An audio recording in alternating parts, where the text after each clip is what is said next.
C'était un moment de ma vie qui m'a beaucoup, je ne sais même pas comment expliquer. C'est quand j'ai perdu mon papa très tôt. Vous savez que dans la vie, quand on perd son père, surtout, je ne dis pas que les mamans, c'est pas important, hein, mais tu es ado en train tu as déjà une vision de ta vie. Tu t'es dit, je sais que je vais y arriver. Et on sait très bien le rôle d'un père dans une famille. Quand bien même nos mamans de l'époque, elles sont toujours fortes, même jusqu'aujourd'hui. Mais moi, ça a beaucoup pesé sur moi puisque mon père était vraiment le pilier de la maison. Pour comment, effectivement, c'était une opération qui s'est mal passée. C'est que il n'était même pas malade. C'est ça le truc. Et il est mort. Et cette histoire m'a marqué longtemps. Longtemps, j'ai vraiment pris le temps de me remettre.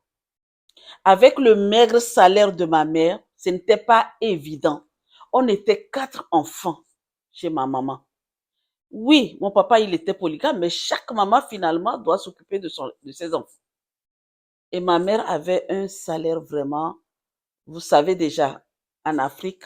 Et en plus, c'est pas une maman qui a fait des grandes études pour dire qu'elle était tant, elle n'était pas cadre. Elle était garde malade. OK?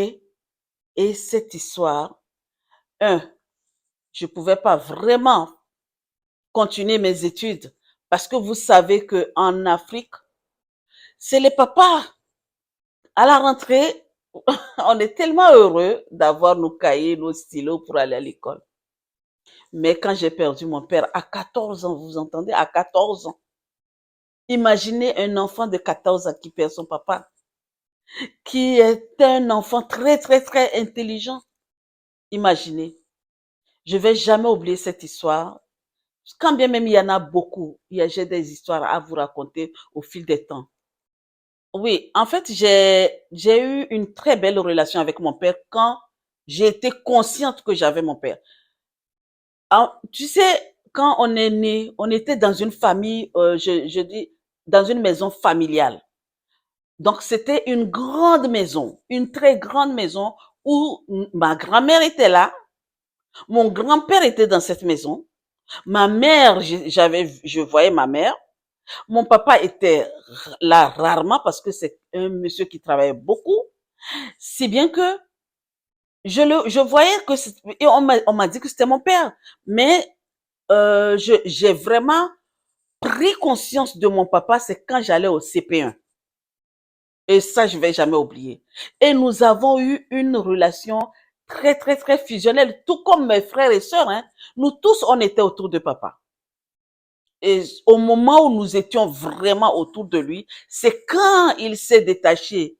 Il a construit chez lui et nous tous, on est retournés dans la maison où papa a construit. Donc, c'est en ce moment que j'ai commencé vraiment à avoir aussi une autre relation, puisque entre-temps, il y avait ma grand-mère, il y avait mon grand-père, il y avait toutes ces personnes-là dans la maison. Parce que c'est une grande famille, si bien que, ben, on s'entremêle ensemble, quoi, en fait. Tu sais pas, tu es avec tout le monde et tout le monde est avec toi, en fait. Tu vois? Et nous avons eu une très belle relation, papa et nous. Je dis nous tous. Mais par contre, il faut pas le chercher, lui. Tu cherches papa ou tu fais quelque chose où il te regarde, tout de suite, tu sais où te mettre. Papa ne tape pas, hein. Il nous a, si j'ai bon mémoire, papa m'a tapé qu'une seule fois ou 2 fois aussi, parce que il nous a dit de ne pas aller dans la rivière et on était tellement têtus, on allait tout le temps à la rivière et un jour il nous a attrapés. Mon Dieu, ce jour-là, on a bien su que oui, papa était là. Mais sinon, papa était quelqu'un qui ne tapait pas. Il suffit que il suffit qu'il te regarde. Il a un regard, il te regarde, il te regarde et tu sais ce que tu dois faire. Tout de suite. Papa ne tapait pas. C'est maman qui me donnait des petits tapes de temps en temps et sinon, papa non. Mais son départ m'a beaucoup anéanti. Heureusement que nous avons appris à se reprendre et une femme Ah, j'ai appris comment me relever.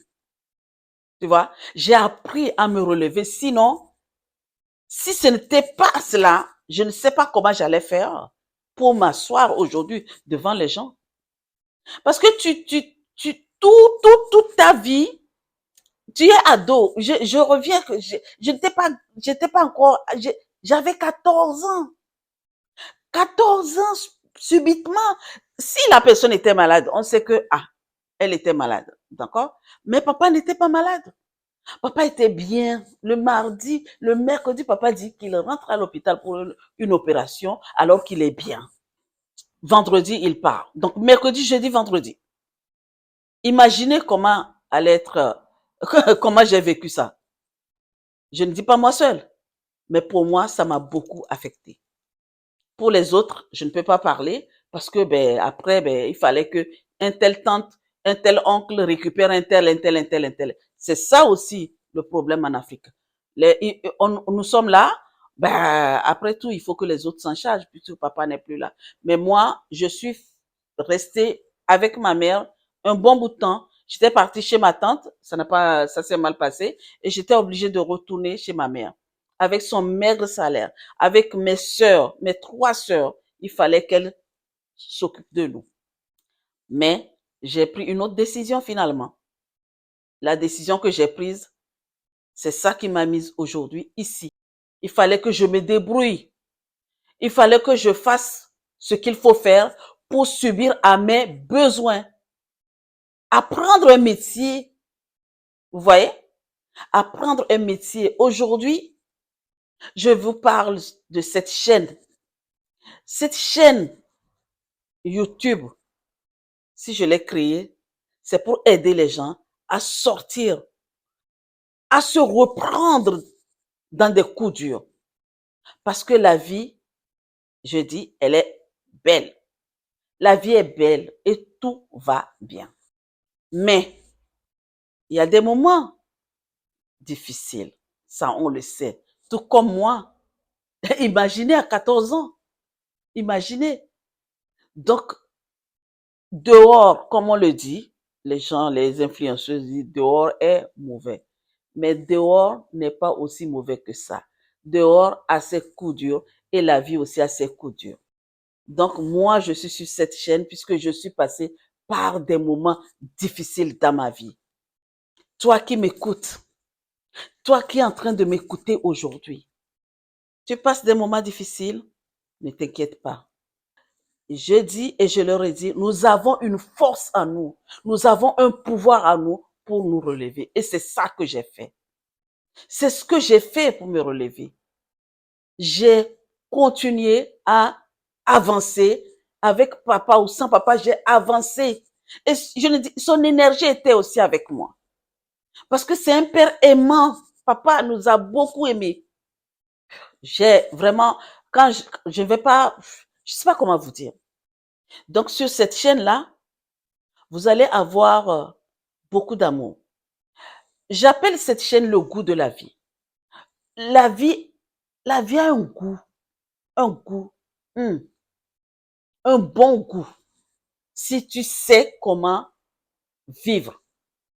Et le goût de la vie, d'accord, n'est pas venu de moi-même. Je vais juste vous dire un petit peu, je vais juste vous dire le pourquoi c'était le goût de la vie. C'est pour ça que je vous dis, nous avons tous un pouvoir en nous. Nous avons tous une puissance en nous. Et quand tu exploites ta puissance et ton pouvoir, tu vas voir ce qui va arriver. Un jour, subitement, je me disais, mais je vais créer ma chaîne YouTube pour aider les gens. Qu'est-ce que je vais donner comme nom? Qu'est-ce que je dois faire? Ah Dieu, donne-moi un nom. La nuit, c'est écrit grandement le goût de la vie. Waouh! Goût de la vie, dis oui. Tu dois donner le goût de vivre aux gens parce que tu aimes la vie, parce que tu vis, tu aimes ça. Et comme tu aimes la vie, eh bien, et que tu vis bien, tu vas pouvoir donner ceux ou celles qui n'ont pas le goût de vivre, le goût de la vie. C'est mon histoire du goût de la vie. Donc, sur cette chaîne-là, c'est pour vous donner le goût de la vie. Oui. Ceux qui ne me connaissent pas, je m'appelle Chilalou Claire Tchouko et je suis coach de vie. D'accord? Pourquoi coach de vie? C'est que de toute mon enfance, j'aimais aider les gens. J'aime l'humain. J'écoute beaucoup et je te réponds. C'est mon point fort. J'aime l'humain. D'accord? Donc, du coup, pour être légitime en France, tu fais comment? J'ai repris mes études et j'ai eu mon diplôme de coach de vie. Et ce n'est pas ça seulement. Je suis conseillère aussi. J'aime bien conseiller les gens. Et quoi encore? Je suis médiateur en gestion de conflits. Vous avez des conflits? Dieu m'a donné cette faculté de pouvoir gérer les conflits, peu importe. Tu m'appelles, ah là là là, ça ne va pas, ceci, cela. Je sais ce que je vais te dire pour que tu puisses régler ton conflit. Parce que, bon, moi-même, eh oui, c'est pas que je n'ai pas de conflit. Hein. De toute façon, nous-mêmes, nous, toi et toi et toi et toi et toi-même, tu as des conflits avec toi-même. À plus forte raison, les gens qui sont autour de toi. N'oubliez pas, hein, nous sommes doubles. Hein. Nous avons tellement de personnalités en nous que quand les conflits viennent là, oh papa, celui-ci, on a quoi? En nous, là, c'est la jungle. Hein. Il y a lion, il y a éléphant, il y a tout. Nous seuls. Et allez, le lion, lui, tout le temps, il dit que il est le roi de la jungle. D'accord? Eh bien, l'éléphant va dire non, je suis plus gros que toi. C'est comme ça dans nos corps, dans nos sangs, et ça, on ne peut rien faire.